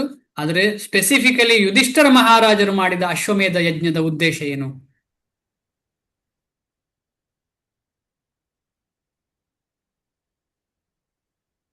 ತುಂಬಾ ಇಂಪಾರ್ಟೆಂಟ್, ಇದು ತುಂಬಾ ಇಂಪಾರ್ಟೆಂಟು. ಅದಕ್ಕೋಸ್ಕರ ಅವರು ಪರಮೋನ್ನತ ಭಕ್ತ ಯುಧಿಷ್ಠಿರ ಮಹಾರಾಜರು. ಸುಮ್ಮನೆ ಅವರು ರಾಜ್ಯ ಮಾಡ್ಲಿಕ್ಕಲ್ಲ ಅವರ ಉದ್ದೇಶ. ಸುಮ್ಮನೆ ರಾಜ್ಯ ಆಡಳಿತ ಎಲ್ಲವನ್ನು ಎಕ್ಸ್ಪಾನ್ಸ್ ಮಾಡೋ ಉದ್ದೇಶ ಅಲ್ಲ. ಅದಿರ್ತಿದ್ರೆ ಅವರು ಭಿಕ್ಷೆ ಆದ್ರೂ ಬೇಡ್ತೇನೆ ಅಂತ ಹೇಳುವ ಕುಲದಲ್ಲಿ ಆ ರೀತಿಯ ಚಿಂತನೆಯಲ್ಲಿ ಇರ್ತಿದ್ರ? ಇಲ್ಲ, ಆ ಉದ್ದೇಶ ಏನಿರ್ಲಿಲ್ಲ ಎಲ್ಲವನ್ನು ರಾಜ್ಯ ಆಡಳಿತ ಮಾಡ್ಬೇಕು. ಅವರ ಉದ್ದೇಶ ಏನಾಗಿತ್ತು ಅಂತ ಹೇಳಿದ್ರೆ, ಅವರ ಹರೇ ಕೃಷ್ಣ. ಉದ್ದೇಶ ಹೇಳಿ, ಕೃಷ್ಣನ ಪರಮ ಪುರುಷೋತ್ತಮ ಅಂತ ಸಾಬೀತು ಮಾಡ್ಲಿಕ್ಕೆ, ಅಂದ್ರೆ ಎಲ್ಲರಿಗೂ ಗೊತ್ತಾಗ್ಲಿ ಕೃಷ್ಣನೇ. ಅದು ಹೇಗೆ ಮಾಡಿದ್ರು? ಅವನಿಗೆ ಫಸ್ಟ್ ಅವನಿಗೆ ಆ ಪುರುಷ ಇದು ಹಾ, ಫಸ್ಟ್ ಅಗ್ರ ಪೂಜೆ ಅಂತ ಹೇಳ್ತಾರೆ. ಅಗ್ರ ಪೂಜೆ ಅಂತ ಹೇಳ್ತಾರೆ. ಅದಕ್ಕೋಸ್ಕರ ಆ ಅವರು ಮಹಾದಾಸವರಿಯರು. ಯಾರು? ನಮ್ಮ ಯುಧಿಷ್ಠಿರ ಮಹಾರಾಜರು. ಅಗ್ರ ಪೂಜೆ ಕೃಷ್ಣನಿಗೆ ಸಿಗುವ ಹಾಗೆ ಮಾಡಿದ್ರು. ಕೃಷ್ಣನ ವೈರಿ ಆದವರು ಯಾರು? ಅಲ್ಲಿ ತಪ್ಪು ಮಾಡಿ ಮಾಡಿ ಆಮೇಲೆ ಕೊನೆಗೆ ರುಂಡ ಭೇದನೆ ಮಾಡಿದ್ದು ಕೃಷ್ಣ ಯಾರು? ಹರೇ ಕೃಷ್ಣ, ಶಿಶುಪಾಲ ಪ್ರಭು. ಹಾ, ಥ್ಯಾಂಕ್ ಯು ಮಾತಾಜಿ. ಶಿಶುಪಾಲನಿಗೆ ಯುಧಿಷ್ಠಿರ ಮಹಾರಾಜರು ಕೃಷ್ಣನನ್ನ ಅಗ್ರ ಪೂಜೆಗೆ ಕೂತ್ಕೊಳಿಸುವಾಗ ನಗ್ತಾನವ, ಖುಷಿ ಆಗ್ತದೆ ಅವನಿಗೆ. ಇಂತಹ ಒಂದು ಕಳ್ಳನನ್ನು ಮೇಲೆ ಇಡ್ತಿದ್ದಾರಲ್ಲ ಅಂತ ಹೇಳಿ, ಕೃಷ್ಣನನ್ನ ಮೇಲೆ ಇಡ್ತಿದಾರಲ್ಲ, ಖುಷಿ ಆಗ್ತದೆ ಅವನಿಗೆ. ಏನು ಇವರದು ಏನ್ ಹೇಳ್ತಾರೆ ಅದಕ್ಕೆ, ಅಶ್ವವೇಧ ಯಜ್ಞವೆಲ್ಲ ವೇಸ್ಟ್ ಆಯ್ತಲ್ಲ ಅಂತ ಖುಷಿ ಆಗ್ತದೆ ಅವನಿಗೆ. ಆಮೇಲೆ ಸ್ವಲ್ಪ ಹೊತ್ತಾದ ಮೇಲೆ ಏನಾಗ್ತದೆ ನಮಗೆಲ್ಲ ಗೊತ್ತು. ಆಮೇಲೆ ಅವನು ಬೈಲಿಕ್ಕೆ ಶುರು ಮಾಡ್ತಾನೆ, ಅವನಿಗೆ ಜ್ಞಾನೋದಯ ಆಗ್ತದೆ, ಹೋದಲ್ವಾ ಇದು ಪ್ರಾಬ್ಲಮ್ ಉಂಟು ಅಂತ ಹೇಳಿ. ಆಮೇಲೆ ಏನೆಲ್ಲ ನಡೀತದೆ, ಆಮೇಲೆ ಶಿರಸಂಹಾರ ಆಗ್ತದೆ. ಅಲ್ಲಿ ಏನೇ ಇರಲಿ, ಉದ್ದೇಶ ಇದರದ್ದೇನು, ಯುಧಿಷ್ಠಿರ ಮಹಾರಾಜರು ಪಾಂಡವರದ್ದು ಏನು ಅಂತ ಹೇಳಿದ್ರೆ, ಕೃಷ್ಣ ಪರಮೋತ್ತಮ ಪರಮ ಪುರುಷ. ಇದು ಭಕ್ತರು ಯಾರನ್ನ ತರೋದು? ಗುರು ಕೃಷ್ಣ. ಗುರು ಕೃಷ್ಣನನ್ನೇ ತರುವಂಥದ್ದು, ತನ್ನನ್ನು ಯಾರು ಮುಂದೆ ತರುವುದಿಲ್ಲ. ಗುರು ಕೃಷ್ಣ ಕೃಪಾಪಾಯೇ ಭಕ್ತಿ ಲತಾ ಬೀಜ. ಆ ಭಕ್ತಿ ಬರುವುದು ಹೇಗೆ ಅಂತ ಹೇಳಿದ್ರೆ, ನಾವು ವೈಷ್ಣವರ ಸಮ್ಮಾನ, ಭಗವಂತನ ಸಮ್ಮಾನ ಮಾಡುವಾಗ. ಆದ ಕಾರಣ ಪರಮ ಪ್ರಭುವಿನ ಸೇವೆಯನ್ನು ಬಿಟ್ಟರೆ ಖಂಡಿತವಾಗಿ ನಮಗೆ ಪ್ರಾಬ್ಲಮ್ ಸಿಗ್ತದೆ. ಆದ ಕಾರಣ ನಾವು ಯಾವತ್ತು ಕೃಷ್ಣನ ಸೇವೆಗೆ ಫಸ್ಟ್ ಪ್ರೆಫರೆನ್ಸ್. ಆ ಯುಧಿಷ್ಠಿರ ಮಹಾರಾಜರು ಹೇಗೆ ಮಾಡಿದ್ರು, ಅಗ್ರ ಸೇವೆ ಕೃಷ್ಣನಿಗೆ, ಅದೇ ರೀತಿಯಲ್ಲಿ ನಾವು ಫಸ್ಟ್ ನಮ್ಮ ಸೇವೆ ಸಂಪೂರ್ಣ ಈ ಕೃಷ್ಣನ ಸೇವೆ ಆಗಿರ್ಬೇಕು. ಮತ್ತೆ ನಾವು ಬೇರೆ ಯಾರಿಗೋ ಅದರ ಫಲವನ್ನ ಕೊಡಬಹುದು, ಅದರಲ್ಲಿ ಏನು ತಪ್ಪಿಲ್ಲ. ಉದಾಹರಣೆಗೆ ನಾವು ಭಗವಂತನಿಗೆ ಅರ್ಪಿಸಿದ ಭೋಗವನ್ನ ನೈವೇದ್ಯವಾಗಿ ಬೇರೆ ಎಲ್ರಿಗೂ ಕೊಡಬಹುದು, ಕೊಡ್ಲೇಬೇಕು, ಉತ್ತಮ. ಪ್ರತಿಯೊಂದು ಜೀವಿಯೂ ದೇವೋತ್ತಮ ಪರಮ ಪುರುಷನ ವಿಭಿನ್ನ ಅಂಶ, ವಿಭಿನ್ನ ಬಗ್ಗೆ ಚರ್ಚೆ ಮಾಡಿದ್ದೇವೆ. ತನ್ನ ಸ್ವರೂಪದ ಕಾರಣದಿಂದ ಪ್ರತಿಯೊಂದು ಜೀವಿಯು ಪರಮ ಪ್ರಭುವನ್ನು ಸೇವಿಸಬೇಕೆಂಬುದೇ ಉದ್ದೇಶ. ಹೀಗೆ ಮಾಡದೆ ಹೋದರೆ ಆತನು ಪತನ ಹೊಂದುತ್ತಾನೆ. ಪತನ ಅಂದ್ರೆ ಏನು ಅಂತ ನಮಗೆಲ್ಲ ಗೊತ್ತು. ಪತನ ಅಂತ ಹೇಳಿದ್ರೆ ಪುನಃ ಈ ದೇಹ ಸಿಗುವಂಥದ್ದು. ಭಾಗವತವು 11:5-3 11ನೇ ಸ್ಕಂದ 5ನೇ ಅಧ್ಯಾಯ 3ನೇ ಶ್ಲೋಕ ಇದನ್ನು ಹೀಗೆ ದೃಢಪಡಿಸುತ್ತದೆ. ಯ ಏಷಾಂ ಪುರುಷಂ ಸಾಕ್ಷಾತ್ ಆತ್ಮ ಪ್ರಭವಂ ಈಶ್ವರಂ ನ ಭಜಂತಿ ಅವಜಾನಂತಿ ಸ್ಥಾನಾತ್ ಭ್ರಷ್ಟಾ ಪತಂತಿ ಅಧಃ. ಪತಂತಿ ಹೇಳಿದ್ರೆ ಬೀಳುದು. ಎಲ್ಲಿಗೆ ಬೀಳುದು? ಕೆಳಗೆ ಬೀಳುದು ಅಂತ. ಯಾರು ಭಗವಂತನ ಸೇವೆ ಮಾಡುವುದಿಲ್ಲ, ಯಾರು ಭಗವಂತನನ್ನ ಈಶ್ವರ ಅಂತ ಹೇಳುವುದಿಲ್ಲ, ಅಂತವನು ಏನಾಗ್ತಾನೆ? ಕೆಳಗೆ ಬೀಳ್ತಾನೆ. ಅಧ ಎಲ್ಲಿ ಕೆಳಗೆ ಅಂತ ನಮಗೆಲ್ಲ ಗೊತ್ತುಂಟು, ನಾವೆಲ್ಲ ಬಿದ್ದಲ್ಲಿ. ಯಾರು ಎಲ್ಲ ಜೀವಿಗಳ ಮೂಲನಾದ ಆದಿಪುರುಷನಿಗೆ ಸೇವೆಯನ್ನು ಸಲ್ಲಿಸುವುದಿಲ್ಲವೋ ಮತ್ತು ಈ ವಿಷಯದಲ್ಲಿ ತನ್ನ ಕರ್ತವ್ಯವನ್ನು ನಿರ್ಲಕ್ಷಿಸುವನೋ ಅವನು ನಿಶ್ಚಯವಾಗಿಯೂ ತನ್ನ ಸಹಜ ಸ್ವರೂಪದಿಂದ ಪತನ ಹೊಂದುವನು. ಸಹಜ ಸ್ವರೂಪ ಅಂದ್ರೆ ಕೃಷ್ಣನ ಸೇವಕ, ಅದರಿಂದ ಪತನ ಹೊಂದುತ್ತಾನೆ, ಅಂದ್ರೆ ಮಾಯೆಯ ಸೇವಕನಾಗ್ತಾನೆ. ಆದ ಕಾರಣ ಯಥಾ ತರೋರ್ಮೂಲ ನಿಷೇಚನೇನ ಅಂತ ಹೇಳುವ ಶ್ಲೋಕ ನಮಗೆಲ್ಲ ಗೊತ್ತುಂಟಲ್ಲ. ಯಾವಾಗ ಭಗವಂತನಿಗೆ ಸಂಪೂರ್ಣ ತೃಪ್ತಿ ಆಗ್ತದೆ, ಆಗ ಬೇರೆ ಎಲ್ಲ ದೇವಾದಿ ದೇವತೆಗಳಿಗೆ, ಬೇರೆಲ್ಲ ಜೀವರಾಶಿಗಳಿಗೆ ತೃಪ್ತಿ ಆಗ್ತದೆ. ಆದ ಕಾರಣ ನಮಗೆ ಮುಖ್ಯ ಕೆಲಸ ಏನು ಅಂತ ಹೇಳಿದ್ರೆ ಕೃಷ್ಣನನ್ನ ತೃಪ್ತಿ ಮಾಡುವಂಥದ್ದು. ಅದಕ್ಕೋಸ್ಕರ ಶ್ರೀಲ ಪ್ರಭುಪಾದರು ಈ ಸಂಸ್ಥೆಯನ್ನ ಮಾಡಿದ್ದಾರೆ, ಕೃಷ್ಣನ ಸೇವೆಗೋಸ್ಕರ. ಕೆಲವರು ಹೇಳ್ಬಹುದು, ಅಯ್ಯೋ ನೀವು ಬರೀ ಕೃಷ್ಣ ಕೃಷ್ಣ ಅಂತ ಹೇಳ್ತಿರಲ್ಲ, ಬೇರೆ ಏನು ಮಾಡುದಿಲ್ವಾ? ಇಲ್ಲ, ಬೇರೆಲ್ಲ ಮಾಡ್ತೇವೆ, ಆದರೆ ಕೃಷ್ಣ ಅಂತ ಹೇಳುದು ಮಾಡುವುದಿಲ್ಲ. ಕೃಷ್ಣ ಅಂತ ಹೇಳುದೇ ನಮಗೆ ಮುಖ್ಯ, ಕೃಷ್ಣನ ಸೇವೆಯೇ ಮುಖ್ಯ. ಆದ ಕಾರಣ ಈ ಶ್ಲೋಕದಲ್ಲಿ ಕ್ಲಿಯರ್ ಅರ್ಥ ಆಗ್ತದೆ ಎಷ್ಟು ಇಂಪಾರ್ಟೆಂಟ್ ಅದು ಅಂತ ಹೇಳಿ. ಯಾಕಂತ ಹೇಳಿದ್ರೆ ನಾವಿಲ್ಲಿ ಎಷ್ಟೇ ಕೆಲಸ ಮಾಡಿ ಕೃಷ್ಣನನ್ನ ಹೆಸರು ತಗೊಳ್ಳದಿದ್ರೆ ಏನು ಪ್ರಯೋಜನ? ಎಲ್ಲಿ ಹೋಗ್ತೇವೆ ನಾವು? ಎಲ್ಲಿಗೂ ಹೋಗ್ಲಿಕ್ಕೆ ಸಾಧ್ಯ ಇಲ್ಲ, ಇಲ್ಲೇ ಇರ್ತೇವೆ. ದೇಹ ತ್ಯಾಗ ಆದ ಮೇಲೆ ಪುನಃ ಪುನಃ ಇಲ್ಲಿರುವಂತಹ ವಿಚಾರಗಳಿಗೆ ಅಂಟಿಕೊಂಡಿರ್ತೇವೆ. ಈ ಶ್ಲೋಕದಲ್ಲಿ ಸಹ ಭಜಂತಿ ಅವಜಾನಂತಿ ಅಂದ್ರೆ ಗೊತ್ತಿಲ್ಲ, ಅವಜಾನಂತಿ ಮೂಢ ಅಂತ ಹೇಳುವ ಶ್ಲೋಕ ಕೂಡ ಭಗವದ್ಗೀತೆಯಲ್ಲಿ ಬಂದಿದೆ. ಭಜಂತಿ, ಈ ಶ್ಲೋಕದಲ್ಲಿ ಸಹ ಭಜಂತಿ ಎನ್ನುವ ಶಬ್ದವನ್ನು ಬಳಸಿದೆ. ಆದುದರಿಂದ ಭಜಂತಿ ಎನ್ನುವ ಶಬ್ದವನ್ನು ಪರಮ ಪ್ರಭುವಿನ ವಿಷಯದಲ್ಲಿ ಮಾತ್ರ ಬಳಸಬಹುದು. ಇದು ಹಿಂದೆ ಕೂಡ ನಾವು ಮಾತಾಡಿದ್ದೇವೆ. ಇದು ಬೇರೆ ಯಾರಿಗೂ ಭಕ್ತಿ ಮತ್ತು ಭಜನೆ ಭಜಂತಿ ಅಂತ ಹೇಳುದು ಬೇರೆ ಯಾವ ದೇವಾದಿ ದೇವತೆಗಳಿಗೂ ಉಪಯೋಗಿಸ್ಲಿಕ್ಕೆ ಸಾಧ್ಯವಿಲ್ಲದ ಮಾತು. ಉಪಯೋಗಿಸ್ತಾ ಇದ್ದೇವೆ, ಅದು ನಮಗೆ ಗೊತ್ತಿಲ್ಲದೆ. ಗೊತ್ತಾದ ಮೇಲೆ ಇದೇ ವಿಷಯ. ಕೃಷ್ಣ ಭಜನೆ ಅಂದ್ರೆ ಕೃಷ್ಣನ ಭಜನೆ, ಬೇರೆ ಯಾರ ಭಜನೆ ಸಾಧ್ಯ ಇಲ್ಲ. ಉದಾಹರಣೆ ಶ್ರೀಮದ್ ಭಾಗವತದಲ್ಲಿ ಹೇಳಿದೆ, ಒಂದು ದೊಡ್ಡ ಸಮುದ್ರವನ್ನು ದಾಟಬೇಕು ಅಂತ ಹೇಳಿದ್ರೆ ನಾವು ಯಾವುದೋ ಒಂದು ಸಾಮಾನ್ಯ ಪ್ರಾಣಿಯ ಬೀಲ ಹಿಡ್ಕೊಂಡು ದಾಟ್ಲಿಕ್ಕೆ ಸಾಧ್ಯವ? ಇಲ್ಲ. ಒಂದು ನಾಯಿ ಈಜುತ್ತಾ ಉಂಟು ಅಂತ ಹೇಳಿ ನಾಯಿಯ ಬೀಲವನ್ನು ಹಿಡಿದು ದಾಟ್ಲಿಕ್ಕೆ ಸಾಧ್ಯ ಇಲ್ಲ. ಯಾವುದನ್ನು ಹಿಡಬೇಕು ಅದನ್ನೇ ಹಿಡಬೇಕು. ಆದ ಕಾರಣ ಭಗವಂತನ ದಾಸರಾದ್ರೆ ಮಾತ್ರ ಈ ಭವಸಾಗರದಿಂದ ಈಜಲಿಕ್ಕೆ ಸಾಧ್ಯ, ಹೋಗ್ಲಿಕ್ಕೆ ಸಾಧ್ಯ. ಆದರೆ ಮುಂದೆ ಹೋಗ್ತಾ ಇದ್ದೇನೆ. ವರ್ಷಿಪ್ ಎನ್ನುವ ಪದವನ್ನು ದೇವತೆಗಳ ಅಥವಾ ಯಾವುದೇ ಸಾಮಾನ್ಯ ಜೀವಿಯ ವಿಷಯದಲ್ಲಿಯೂ ಬಳಸಬಹುದು. ವರ್ಷಿಪ್ ಎನ್ನುವ ಪೂಜೆ ಮಾಡುದು ಅಂತ ಹೇಳಿದ್ರೆ ಯಾರನ್ನು ಕೂಡ ಉಪಯೋಗಿಸಬಹುದು. ಆದರೆ ಭಜಂತಿ ಅಂತ ಹೇಳುದು ಸಾಧ್ಯ ಇಲ್ಲ. ಶ್ರೀಮದ್ ಭಾಗವತದಿಂದ ತೆಗೆದುಕೊಂಡ ಶ್ಲೋಕದಲ್ಲಿ ಅವಜಾನಂತಿ ಎನ್ನುವ ಶಬ್ದವನ್ನು ಭಗವದ್ಗೀತೆಯಲ್ಲಿಯೂ ಬಳಸಿದೆ. ಅವಜಾನಂತಿ ಮಾಂ ಮೂಢ ಮಾನುಷೀಂ ತನುಮಾಶ್ರಿತಾ. ಮೂರ್ಖರು ಅವಜಾನಂತಿ ಅಥವಾ ಮೂರ್ಖರು ಮತ್ತು ದುಷ್ಟರು. ಅವಜಾನಂತಿ ಅಂದ್ರೇನು? ಜಾನಂತಿ ಅಂದ್ರೇನು? ತಿಳುವಳಿಕೆ, ಜ್ಞಾನ, ತಿಳುವಳಿಕೆ. ತಿಳುವಳಿಕೆ. ಅವಜಾನಂತಿ ಅಂದ್ರೆ ತಿಳುವಳಿಕೆ ಇಲ್ಲದವರು. ಯಾವುದರ ಬಗ್ಗೆ ತಿಳುವಳಿಕೆ ಇಲ್ಲದವರು? ಭಗವಂತನ ಬಗ್ಗೆ ತಿಳುವಳಿಕೆ ಇಲ್ಲದವರು ಮೂಢರು ಅಂತ ಹೇಳ್ತಾ ಇದ್ದಾರೆ. ಮೂರ್ಖರು ಮತ್ತು ದುಷ್ಟರು ಅಂತ. ಮೂರ್ಖರು ಮತ್ತು ದುಷ್ಟರು ಮಾತ್ರ ದೇವೋತ್ತಮ ಪರಮ ಪುರುಷನಾದ ಶ್ರೀಕೃಷ್ಣನನ್ನು ನಿಂದಿಸುತ್ತಾರೆ. ಮೂರ್ಖರು ಮತ್ತು ದುಷ್ಟರು ಮಾತ್ರ ದೇವೋತ್ತಮ ಪರಮ ಪುರುಷನಾದ ಶ್ರೀಕೃಷ್ಣನನ್ನು ನಿಂದಿಸುತ್ತಾರೆ. ಕೃಷ್ಣ ಇಲ್ಲ, ಕೃಷ್ಣನಲ್ಲಿರೋ ಶಕ್ತಿ ಇದನ್ನೆಲ್ಲ ಮಾಡ್ತಾ ಇದೆ ಅಂತ ಹೇಳಿದ್ರೆ ಮೂರ್ಖರು ಮತ್ತು ದುಷ್ಟರು. ಕೃಷ್ಣನಿಗೆ ಒಂದು ಆಧ್ಯಾತ್ಮಿಕ ಶರೀರ ಇಲ್ಲ ಅಂತ ಹೇಳೋರು ದುಷ್ಟರು, ಮೂರ್ಖರು. ಆದ ಕಾರಣ ಕೃಷ್ಣ ಅಂತ ಹೇಳಿದ್ರೆ ಸತ್ ಚಿತ್ ಆನಂದ ವಿಗ್ರಹ. ವಿಗ್ರಹ ಅಂತ ಹೇಳಿದ್ರೆ ರೂಪ ಇರುವಂತವನು, ರೂಪ ಇಲ್ಲದವನಲ್ಲ. ರೂಪ ಯಾವ ರೀತಿಯ ರೂಪ? ಸತ್ ಚಿತ್ ಆನಂದ ಅಂದ್ರೆ ಆಧ್ಯಾತ್ಮಿಕ ರೂಪ. ನಮಗೆ ಕಾಣುವಂತಹ ಭೌತಿಕ ರೂಪ ಇಲ್ಲ ಅವನಿಗೆ. ಭೌತಿಕ ಅಂತ ಹೇಳಿದ್ರೆ ಈ 3 ಗುಣಯುಕ್ತವಾದ ರೂಪ ಅಲ್ಲ. ಒಂದು ಇಲ್ಲಿ ಭೂಮಿಗೆ ಬರುವಾಗ ಕೂಡ ಅವನಿಗೆ ಇರುವಂತಹ ರೂಪ ಸತ್ ಚಿತ್ ಆನಂದನಾದಂತಹ ವಿಗ್ರಹವಾದಂತಹ ರೂಪ. ನಮ್ಮ ಆತ್ಮಕ್ಕೆ ಹೇಗೆ ಸ್ವರೂಪ ಇದೆ ಅದೇ ರೀತಿಯಲ್ಲಿ ಭಗವಂತನ ಶರೀರ, ಭಗವಂತನ ಆತ್ಮಕ್ಕೆ ಭಿನ್ನ ಇಲ್ಲ, ಎಲ್ಲವೂ ಒಂದೇ. ಅದು ಸತ್ ಚಿತ್ ಆನಂದ. ನಮಗೆ ವ್ಯತ್ಯಾಸ ಇದೆ. ನಮ್ಮ ಆತ್ಮ ಸತ್ ಚಿತ್ ಆನಂದ, ನಮ್ಮ ದೇಹ ಅಸತ್ ಅಚಿತ್ ಅನಾನಂದ.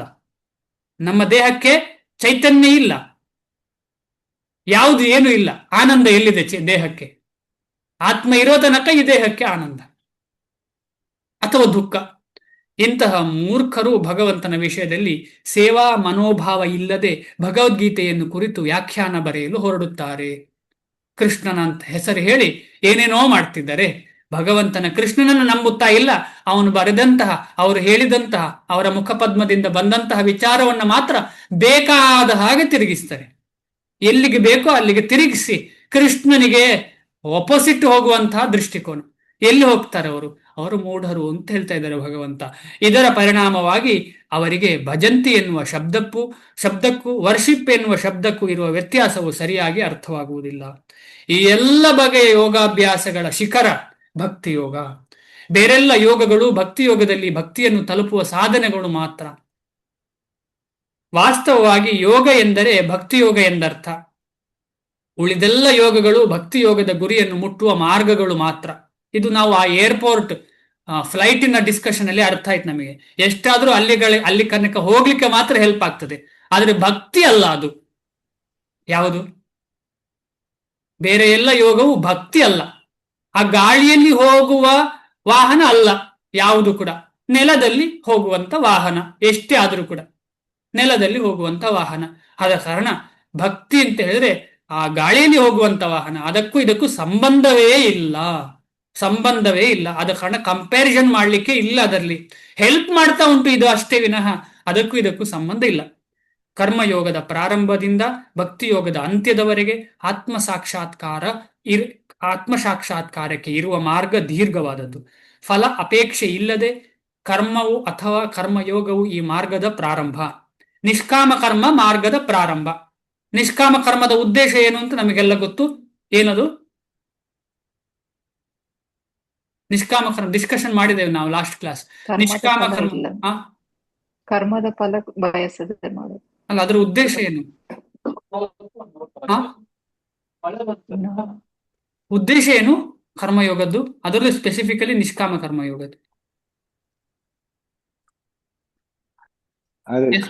ಎಲ್ಲವನ್ನು ದೇವರಿಗೆ ಸಮರ್ಪಣೆ. ಇಲ್ಲ ಇಲ್ಲ ಅಲ್ಲ, ಉದ್ದೇಶ ನಿಷ್ಕಾಮ ಕರ್ಮದ ಉದ್ದೇಶ ಎಲ್ಲ ದೇವರಿಗೆ ಸಮರ್ಪಣೆ ಅಂದ್ರೆ ಅದು ಭಕ್ತಿ ಆಯ್ತು. ನಿಷ್ಕಾಮ ಕರ್ಮದ ಉದ್ದೇಶ ಏನು? ಭಕ್ತಿಗಳು ಭಕ್ತಿಯೋಗ ಮಾಡುವವರು ನಿಷ್ಕಾಮಿಗಳೇ, ಅದರಲ್ಲೇನು ಸಂಶಯ ಇಲ್ಲ. ಅದರ ನಿಷ್ಕಾಮ ಯೋಗ ಅಂದ್ರೆ ಏನು ಅಂತ, ನಿಷ್ಕಾಮ ಕರ್ಮ ಅಥವಾ ನಿಷ್ಕಾಮ ಯೋಗದ ಉದ್ದೇಶ ಏನು ಅಂತ ಹೇಳಿದ್ರೆ ಹಿಂದೆ ಕೂಡ ಚರ್ಚೆ ಮಾಡಿದ್ದೇವೆ. ಹೃದಯ ಶುದ್ಧಿ, ಹೃದಯ ಅಂತಃಕರಣ ಶುದ್ಧಿ. ಅಂತಃಕರಣ ಶುದ್ಧಿ ಆದ್ರೆ ನೆಕ್ಸ್ಟ್ ಸ್ಟೇಜ್ ಏನು ಹೋಗ್ತಾನವ? ಯಾಕಂದ್ರೆ ಜ್ಞಾನ ಯೋಗ ಅಂದ್ರೆ ಸಂಪೂರ್ಣ ವೈರಾಗ್ಯವಾದ ಮಾರ್ಗ. ಹೃದಯ ಶುದ್ಧಿ ಇಲ್ಲದೆ ವೈರಾಗ್ಯ ಸಿಗ್ಲಿಕ್ಕೆ ಸಾಧ್ಯ ಇಲ್ಲ. ಕರ್ಮಯೋಗದಲ್ಲಿ ಜ್ಞಾನವೂ ವೈರಾಗ್ಯವೂ ಹೆಚ್ಚಿದಾಗ ಆ ಹಂತವನ್ನು ಜ್ಞಾನಯೋಗ ಎಂದು ಕರೆಯುತ್ತಾರೆ. ಹೃದಯ ಶುದ್ಧಿ ಆಗುವಾಗ ಜ್ಞಾನ ಇನ್ನು ತೀವ್ರ ರೂಪ ತಗೊಂಡು ವೈರಾಗ್ಯ ತಗೊಂಡು ಅವನು ಕರ್ಮಯೋಗದಿಂದ ಜ್ಞಾನಯೋಗಕ್ಕೆ ತಲುಪ್ತಾನೆ. ಬೇರೆ ಬೇರೆ ದೈಹಿಕ ಪ್ರಕ್ರಿಯೆಗಳಿಂದ ಜ್ಞಾನಯೋಗದಲ್ಲಿ ಪರಮಾತ್ಮನ ಧ್ಯಾನವು ಹೆಚ್ಚಿ ಮನಸ್ಸು ಅವನಲ್ಲಿ ನೆಲೆಸಿದಾಗ ಅದಕ್ಕೆ ಅಷ್ಟಾಂಗ ಯೋಗ ಎಂದು ಹೆಸರು. ತುಂಬಾ ಇಂಪಾರ್ಟೆಂಟು. ಎಷ್ಟೋ ಜನ ಕೈಕಾಲು ಬಗ್ಗಿಸ್ತಾರೆ, ಆದರೆ ಅವರಿಗೆ ಜ್ಞಾನ ಏನೂ ಇರುವುದಿಲ್ಲ. ಕೈಕಾಲು ಬಗ್ಗಿಸುವುದು, ಆದರೆ ಯಾಕೆ ಬಗ್ಗಿಸುವುದು ಅಂತಲೂ ಗೊತ್ತಿಲ್ಲ. ಆದ ಕಾರಣ ಈಗ ನಾವೆಲ್ಲ ನೋಡ್ತಾ ಇರುವಂತ ಯೋಗ ಏನು ಇಲ್ಲ, ಅದೊಂದು ಕಸರತ್ತು ಅಷ್ಟೇ, ಏನು ಸಂಶಯ ಇಲ್ಲ. ಬೇರೆ ಬೇರೆ ದೈಹಿಕ ಪ್ರಕ್ರಿಯೆಗಳಿಂದ ಜ್ಞಾನ ಯೋಗದಲ್ಲಿ ಪರಮಾತ್ಮನ ಧ್ಯಾನವು ಹೆಚ್ಚಿದಾಗ, ಅಂದ್ರೆ ಪರಮಾತ್ಮನ ಧ್ಯಾನ ಮಾಡಲಿಕ್ಕೆ ಜ್ಞಾನ ಬೇಕು, ಜ್ಞಾನ ಮಾಡ್ಲಿಕ್ಕೆ ಏನು ಬೇಕು? ತಪಸ್ಸು ಬೇಕು. ಆ ತಪಸ್ಸೇ ಅಷ್ಟಾಂಗ ಯೋಗ. ಆ ತಪಸ್ಸು ಮಾಡಿ ಮಾಡಿ ಏನಾಗ್ತದೆ? ಭಗವಂತನ ಜ್ಞಾನೋದಯ ಆಗ್ತದೆ, ಭಗವಂತನ ಹೃದಯದಲ್ಲಿ ಪರಮಾತ್ಮ ರೂಪಿಯಾಗಿದ್ದಾನೆ ಅಂತ ಆಗ್ತದೆ. ಅಷ್ಟೇ ಅಷ್ಟಾಂಗ ಯೋಗದಕ್ಕೆ, ಭಕ್ತಿ ಯೋಗಕ್ಕೆ ತಲುಪ್ತಾ ಉಂಟಷ್ಟೇ. ಭಕ್ತಿ ಸ್ಟಾರ್ಟ್ ಆಗ್ಲಿಲ್ಲ ಅಲ್ಲಿ. ನಿಜವಾಗಿ ನೋಡಿದ್ರೆ ಭಕ್ತಿ ಸ್ಟಾರ್ಟ್ ಅಂದ್ರೆ ಏನರ್ಥ? ಅಲ್ಲಿ ಭಕ್ತಿ ಸ್ಟಾರ್ಟ್ ಆಗ್ಲಿಲ್ಲ ಅಂದ್ರೆ ಏನರ್ಥ? ಅಷ್ಟಾಂಗ ಯೋಗದ ತುತ್ತ ತುದಿಯಲ್ಲಿ ಭಕ್ತಿ ಶುರು ಆಗ್ಲಿಲ್ಲ, ಭಕ್ತಿ ತನಕ ತಂದು ಬಿಟ್ಟಿದ್ದಾರೆ ಅಷ್ಟೇ. ಈಗ ನಾವೆಲ್ಲ ಏರ್ಪೋರ್ಟ್ಗೆ ಏರ್ಪೋರ್ಟ್ಗೆ ತಂದು ಡ್ರಾಪ್ ಮಾಡಿ ಹೋಗಿದ್ದಾರೆ ಅಷ್ಟೇ ಅಷ್ಟೇ. ಅದರ ಅರ್ಥ ಏನು ಇಲ್ಲಿ? ಭಕ್ತಿ ಅಂದ್ರೆ ಅರ್ಥ ಏನು? ಎಸ್ ಯಾರು ಹೇಳ್ತಿದ್ರಿ? ಸೇವೆ ಇನ್ನು ಸ್ಟಾರ್ಟ್ ಆಗ್ಲಿಲ್ಲ ಅಷ್ಟಾಂಗ ಯೋಗದಲ್ಲಿ. ಎಲ್ಲಿ ಸೇವೆ? ಕೂತ್ಕೊಂಡು ಧ್ಯಾನ ಮಾಡುವ ಏನ್ ಸೇವೆ ಮಾಡ್ತಿದ್ದಾನೆ? ಸೇವೆ ಶುರು ಆಗ್ಲಿಲ್ಲ.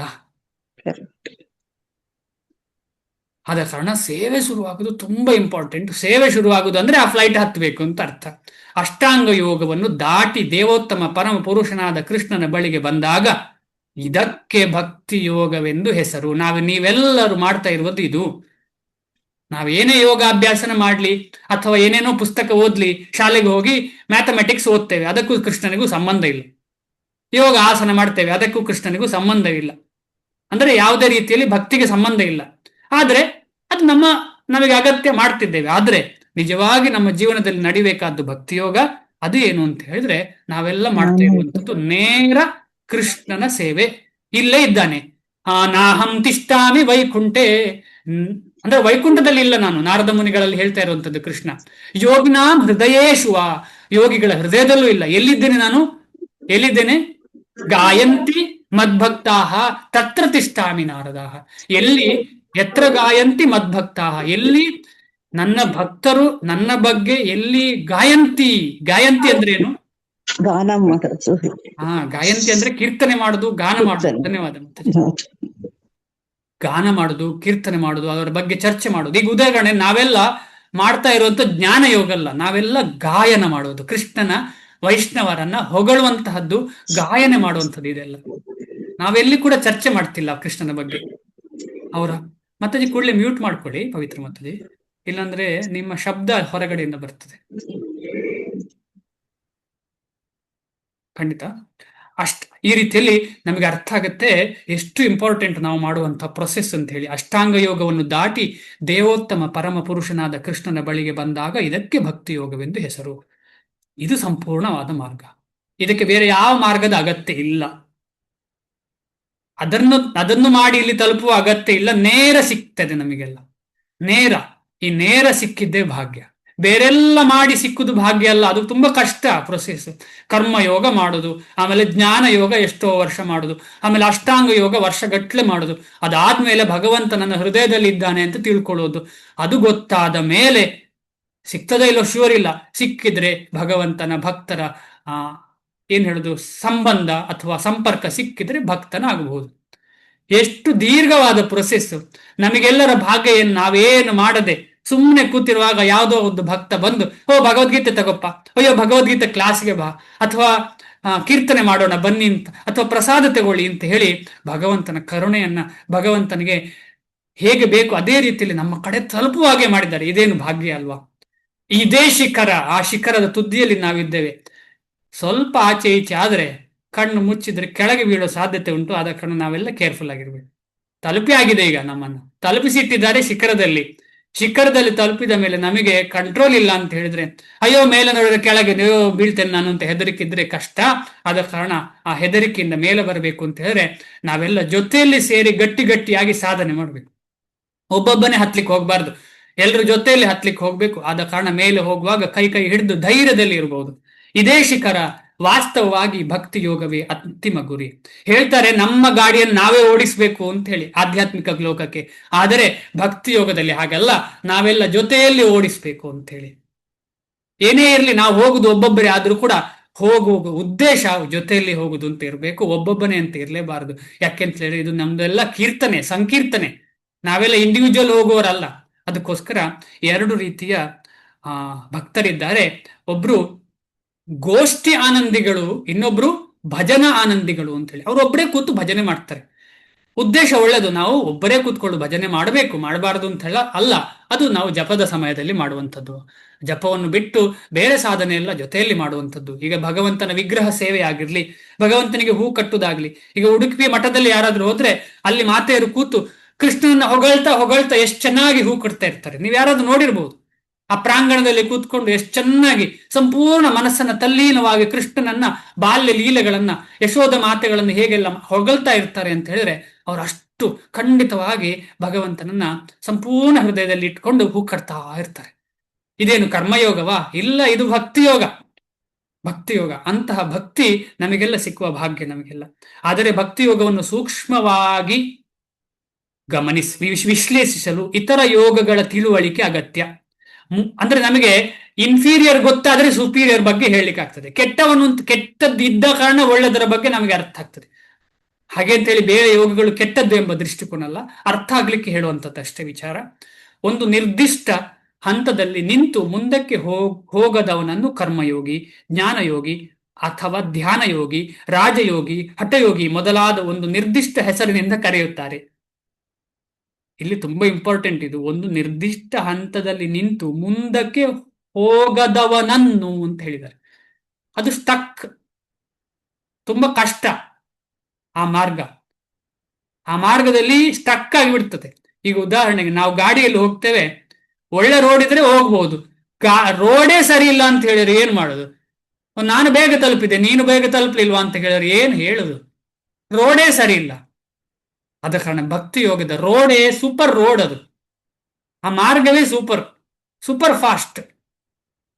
ಆದ್ರೆ ಈ ಕಡೆ ಇರುವ ಮಾರ್ಗ ಸರಿ ಇಲ್ಲ, ಆ ಮಾರ್ಗ ಬೇಡ ಅಂತ ನಮಗೆ ಡೈರೆಕ್ಷನ್ ಕೊಡೋರು ಹೇಳ್ತಾ ಇದ್ದಾರೆ. ಈಗ ನಮಗೆ ಯಾರು ಶ್ರೀಲ ಪ್ರಭುಪಾದರು ಆ ಮಾರ್ಗ ಎಲ್ಲ ಬೇಡ, ಈ ಮಾರ್ಗ ತಗೋಪ್ಪ ನೀನು ಅಂತ ಹೇಳಿ ನಮ್ಗೆಲ್ರಿಗೂ ಸೂಚನೆ ಕೊಡ್ತಿದ್ದಾರೆ ಶ್ರೀಲ ಪ್ರಭುಪಾದರು. ಭಕ್ತಿ ಯೋಗದವರೆಗೆ ಬರುವ ಅದೃಷ್ಟ ಮನುಷ್ಯನಿಗೆ ಇದ್ದರೆ ಅವನು ಎಲ್ಲ ಯೋಗಗಳನ್ನು ಮೀರಿದವನು ಎಂದು ತಿಳಿಯಬೇಕು.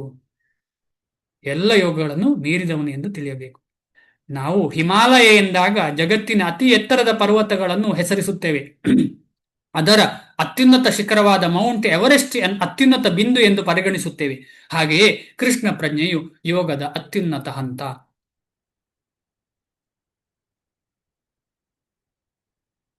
ಸಮಯ ಆಗ್ತಾ ಇದೆ, ಏನ್ ಮಾಡೋಣ?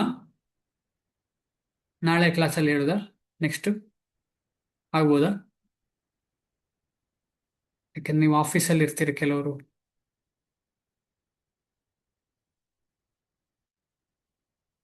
ಮೌನಂ ಸಮ್ಮತಿ ಅಂತ ಹೇಳಿದ್ರೆ ಯಾವ ರೀತಿಯ ಸಮ್ಮತಿ?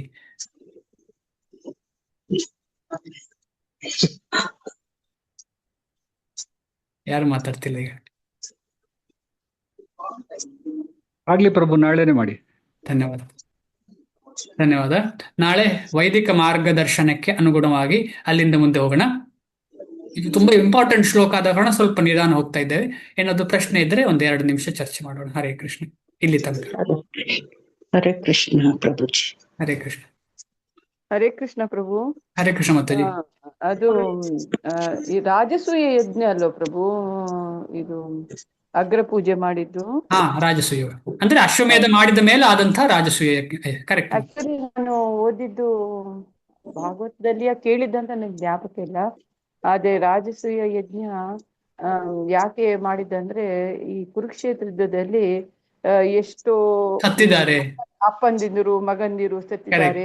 ಅವರು ವೈರಿಗಳಾಗಿ ಇಲ್ಲಿ ಅಟ್ಯಾಕ್ ಮಾಡಬಹುದು, ಆದ್ರಿಂದ ಅವರ ಫ್ರೆಂಡ್ಶಿಪ್ ಇದನ್ನು ತೆಗೆದುಕೊಳ್ಬೇಕಂತ ಯುಧಿಷ್ಠನಿಗೆ ಮಸ್ತ್ ಚಿಂತೆ ಬಾಧೆ ಆಗಿರ್ತದೆ. ಅದಕ್ಕೋಸ್ಕರ ರಾಜಸೂಯ ಯಜ್ಞ ಮಾಡ್ಬೇಕಂತ ಕೃಷ್ಣ ಹೇಳ್ತಾನೆ. ಏನಂದ್ರೆ ಅವರು ಕುಂತಿ ಕುಡಿ ನೋಡಿ ಕೃಷ್ಣ ಹೋಗ್ತಾನೆ ಅನ್ನುವಾಗ ಅವಳು ಹೇಳ್ತಾಳೆ, ನೀನ್ ಇರುವ ತನಕ ನಿನ್ನ ಸ್ಟೆಪ್ಸ್ ನನ್ನ ಇಲ್ಲಿ ಇರುವ ತನಕ ನಮ್ಗೆ ಸೇಫ್ಟಿ ಇತ್ತು, ನೀನ್ ಹೋದ್ಮೇಲೆ ನನ್ಗಿಲ್ಲ. ಅಂದ್ರೆ ಯಾಕಂದ್ರೆ ಆ ಯುದ್ಧದಲ್ಲಿ ಯಾರ್ಯಾರು ಕೊಂದಿದ್ರು, ಯಾರ್ಯಾರಿಗೂ ವೈರೇ ಇದೆಯೋ ಹಗೆತನ ಇದೆಯೋ ಯುಧಿಷ್ಠರನ ಮೇಲೆ ಗೊತ್ತಿಲ್ಲ. ಅದಕ್ಕೋಸ್ಕರ ರಾಜಸೂಯ ಯಜ್ಞ ಮಾಡಿದ್ದಂತ ನಾನು ಓದಿದ್ದ ಕೇಳಿದ್ದ ಜ್ಞಾಪಕ ಇಲ್ಲ. ರಾಜಸೂಯ ಯಾಗ ಮಾಡಿದ್ದು ಇಂದ್ರಪ್ರಸ್ಥ ಇದಾದಾಗ ಅಲ್ವಾ ಪ್ರಭು? ಅದು ಯುದ್ಧಕ್ಕೆ ಮೊದಲಲ್ವಾ ಆಗಿತ್ತು? ಅಲ್ಲ ಅಲ್ಲ ಅಲ್ಲ. ಇಲ್ಲ ಮಾತಾಜಿ. ಹೌದು ಮಾತಾಜಿ, ಯುದ್ಧಕ್ ಮೊದಲು ಆದಾಗ ಇಂದ್ರಪ್ರಸ್ಥ ಇದಾಗುತ್ತಲ್ವಾ, ಆವಾಗ ರಾಜಸೂಯ ಯಜ್ಞ ಮಾಡೋದು. ಅವಾಗ್ಲೇ ಅಲ್ವಾ ಜರಾಸಂಧನ ಎಲ್ರನ್ನೂ ಸಾಯಿಸೋದು ಇದಕ್ ಹೋದಾಗ? ಯಾವ್ದು ಅಂದ್ರೆ ನಮ್ಮ ರಾಜಸೂಯ ಯುದ್ಧಕ್ಕೆ ಮೊದಲು ಇಂದ್ರಪ್ರಸ್ಥ ರಾಜನಾಗಿ. ಕೊನೆಗೂ ನಾನು ತಿಳ್ಕೊಂಡದ್ದೇನು ಅಂತ ಹೇಳಿದ್ರೆ, ಏನೇ ಕಾರಣಗಳಿರ್ಲಿ, ಮುಖ್ಯ ಉದ್ದೇಶ ಹೃದಯದಲ್ಲಿ ಇದ್ದದ್ದು, ಯುಧಿಷ್ಠರನ ಹೃದಯದಲ್ಲಿ ಇದ್ದದ್ದು ಕೃಷ್ಣನನ್ನ ಪರಮೋನ್ನತ ಅಂತ ಹೇಳಿ ಸಾಬೀತುಪಡಿಸ್ಬೇಕು ಅಂತ. ಯಾಕಂದ್ರೆ ಅವನಿಗೆ ರೆಸ್ಪೆಕ್ಟ್ ಯಾರು ಕೊಡ್ತಿರ್ಲಿಲ್ಲ, ಕೆಲವರೆಲ್ಲ ಅಗ್ರ ಪೂಜೆ ಕೊಡ್ಬೇಕು ಅಂತ. ಭೀಷ್ಮ ಅವರು ಕೂಡ ಹೇಳ್ತಾರೆ ಅಲ್ವಾ, ರಾಜಸೂಯ ಯಜ್ಞದಲ್ಲಿ ಭೀಷ್ಮ ಅವರೆಲ್ಲ ಬಂದಿರ್ತಾರೆ, ಭೀಷ್ಮನಿಗೆ ಕೊಡ್ಬೇಕು ಅಂದಾಗ ಭೀಷ್ಮನೇ ಇಲ್ಲ ಕೃಷ್ಣನ್ ಕರೆಕ್ಟ್. ಈಗ ಕರೆಕ್ಟ್ ಆಯ್ತು ಮಾತಾಜಿ. ಹೌದು, ಎಸ್.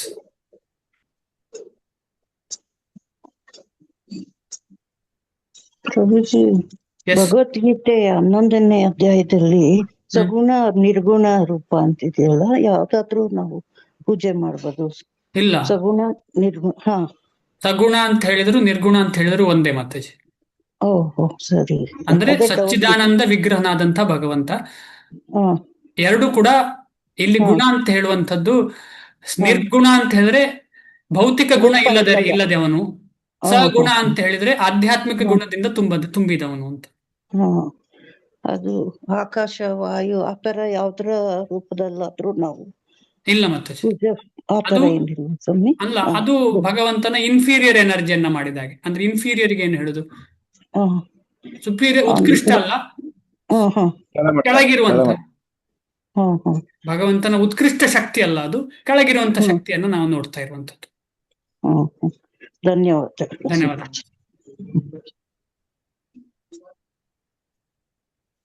ಸರ್, ಇದು ಕೃಷ್ಣ ಕಾನ್ಶಿಯಸ್ನೆಸ್ ಇದ್ರಲ್ಲಿ ನಮ್ ಸಾಧನೆ ಗೌಪ್ಯವಾಗಿರ್ಬೇಕು ಅಂತಾರೆ, ಬಟ್ ಸ್ಟಿಲ್ ಪ್ರಚಾರನೂ ಮಾಡ್ಬೇಕು ಅಂತಾರಲ್ವಾ ಸರ್? ಹೇಗೆ ಸರ್ ಅದು? ನಮ್ಮ ಸಾಧನೆ ಗೌಪ್ಯ. ನಾವೆಷ್ಟು ಜಪ ಮಾಡ್ತಾರೆ ಅಂತ ಎಲ್ರಿಗೂ ಹೇಳಲಿಕ್ಕಿಲ್ಲ.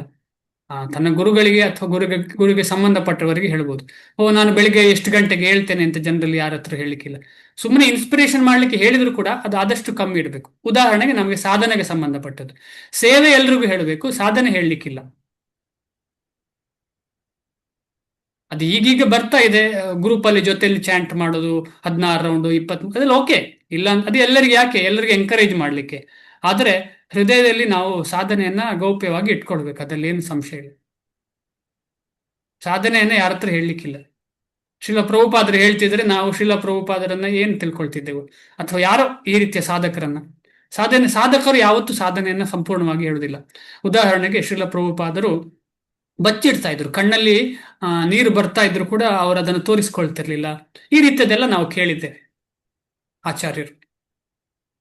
ಅವರು ಅದನ್ನ, ಯಾಕಂದ್ರೆ ಆ ಜನಗಳು ಯಾವಾಗ ತಗೊಳ್ತಾರೆ, ಹೇಗೆ ತಗೊಳ್ತಾರೆ ಯಾರಿಗೆ ಗೊತ್ತು. ಕೆಲವರು ಕರೆಕ್ಟ್ ಆಗಿ ತಗೊಳ್ಬಹುದು, ಕೆಲವರು ಇನ್ನೊಂದು ರೀತಿಯಲ್ಲಿ ತಗೊಳ್ಬಹುದು. ಈಗ ಉದಾಹರಣೆ, ಆ ಯಾರಾದ್ರೂ ಸೀರಿಯಸ್ ಆಗಿ ಜಪ ಬೆಳಿಗ್ಗೆ ಮಾಡ್ತಿದ್ದಾನೆ ಅಂತ ಹೇಳಿದ್ರೆ ಅವ್ರು ಅನ್ಕೊಳ್ಬೋದು, ಓ ಇವನೇನಪ್ಪ ಏನೋ ಟೆನ್ಷನ್ ಅಲ್ಲಿ ಇದ್ದಾನೆ ಇವನು, ಇವನ್ನೆಲ್ಲ ಬಿಟ್ಟು ಹೋಗ್ಲಿಕ್ಕೆ ಟ್ರೈ ಮಾಡ್ತಿದ್ದಾನೆ ಅಷ್ಟೇ ಅಂತ ಹೇಳಿ ಜನಗಳು ಆ ರೀತಿ ತಗೊಳ್ತಾರೆ. ಅದು ಕೂಡ ಖಂಡಿತವಾಗಿ ನೀವು ಹೇಳಿದ್ದು ಕರೆಕ್ಟು. ಸಾಧನೆಯನ್ನ ಗೌಪ್ಯ ಇಡಬೇಕು. ಹಾಗೆ ಅಂತ ಹೇಳಿ ಗೌಪ್ಯ ಅಂತ ಹೇಳುವಾಗ ಅದಕ್ಕೋಸ್ಕರ ನಾವು ಹೆಚ್ಚಾಗಿ ಈ ತರ ಚರ್ಚೆ ಮಾಡುವಾಗ ರೆಕಾರ್ಡ್ ನಿಲ್ಲಿಸ್ತೇವೆ. ನಿಮ್ಗೆ ಗೊತ್ತಲ್ಲ, ಈಗ ನಿಲ್ಲಿಸಿಲ್ಲ, ನಿಲ್ಲಿಸ್ತೇನೆ.